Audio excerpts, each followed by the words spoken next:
Good evening. My name is Connell, and if you're struggling to pronounce that, it's pronounced in the exact same way as Cunnilingus. You see, because I was named after how I was conceived. That's right. My father spat his own ejaculate into my mother, as Christ would have intended, with no contact.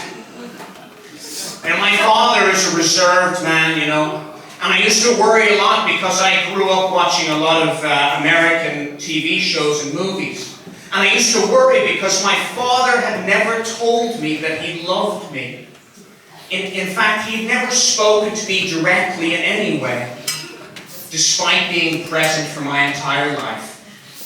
But he would occasionally glance in my direction and then quickly turn his head away in disgust and grimace to himself. And I appreciate him for that. You know, it's closer than a lot of Irish men are with their fathers, so it's very nice. Let me tell you why I came here. Because when I decided to move to Canada, all my friends had the same question: why? And the truth is, and this is the tragedy of my life, I am an artist. It's true. But I come from a country where to express yourself goes against everything that my nation holds dear. I recall a few years ago at the Christmas dinner table, my grandfather made the mistake of expressing himself.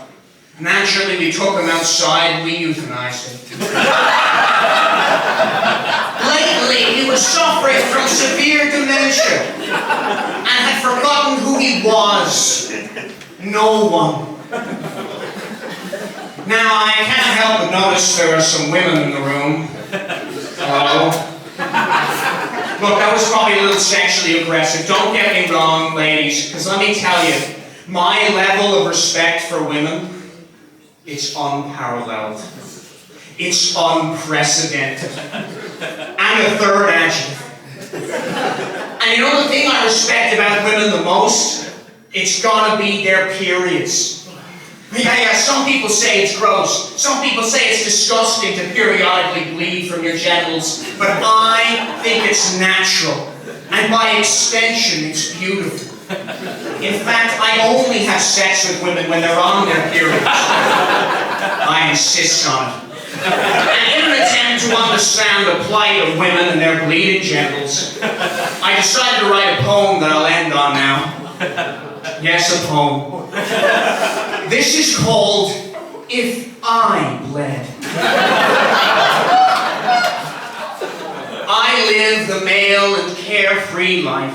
I face no obstacles, oppression, nor strife. This unjust truth I must confront, for women suffer every month. How I long to bear your cramps. Tampons stick to the walls like gory stamps. If only I could one day wallow in your despair, a brief period of rectal bleeding will not compare. Let me wake up to blood on my thighs, that I might one day empathize, or perhaps even synchronize. I'm a man, and you're right to hate me. Here, take this scalpel, please castrate me, and stretch my scrotum over a drum, and beat it at every women's march to come. For females are the unfairer sex, at least in terms of their paychecks. We won't get into statistics. But my boss is a woman, and we have a good rapport. In a professional way, I would never touch her. I'm sorry for Hitler, Stalin, and Weinstein. And as for Luther, Gandhi, and Einstein, sure, they were inspiring, courageous, and wise. But in truth, I believe they were women in disguise.